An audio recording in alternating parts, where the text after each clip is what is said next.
నీతిపరుడైన బ్రహ్మచారి అయిన ప్రధానమంత్రికి మద్దతుగా నిలబడండి దయచేసి. ఆ వ్యక్తికి కూడా ఏమన్నా జరిగింది అంటే గుండెల్లో బాధతో చెబుతున్నా, ఇక దేశాన్ని రక్షించేవాడు లేడమ్మా, ఆయన మరో హనుమంతుడు, మరో భీష్ముడు. నాకు పార్టీలతో నిమిత్తం లేదు, నాకు ఆయన అంటే అభిమానం. ఆయన ఖచ్చితమైన నిర్ణయాలు ఉన్నాయి. వీళ్ళకి లొంగే మనిషి కాదు ఆయన.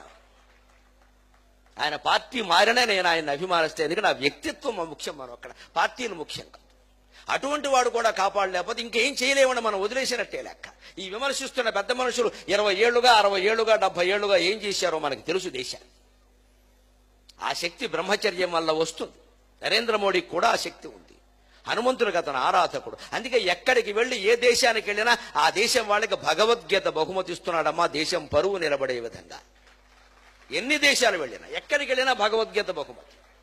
అమెరికా వెళ్ళి 9 రోజులు ఉంటే అనుకోకుండా ఆ 9 రోజులు దసరా నవరాత్రులు అయితే మీరేమన్నా అనుకోండి, మీరు ఎంత ప్రధానమంత్రి అయినా అవ్వండి, అధ్యక్షుడు అవ్వండి, నేను ఈ 9 రోజులు అన్నం తినను, కేవలం నీళ్లు తాగుతాను, నిమ్మరసం తాగుతాను, నాకు అదే ఇవ్వండి అని ఇతర మర్యాదలన్నీ పక్కన పెట్టి తన దుర్గాదేవి భక్తుని చాటుకున్న ఏకైక లౌకికవాది, ఏకైక భారతీయుడు నరేంద్ర మోదీ.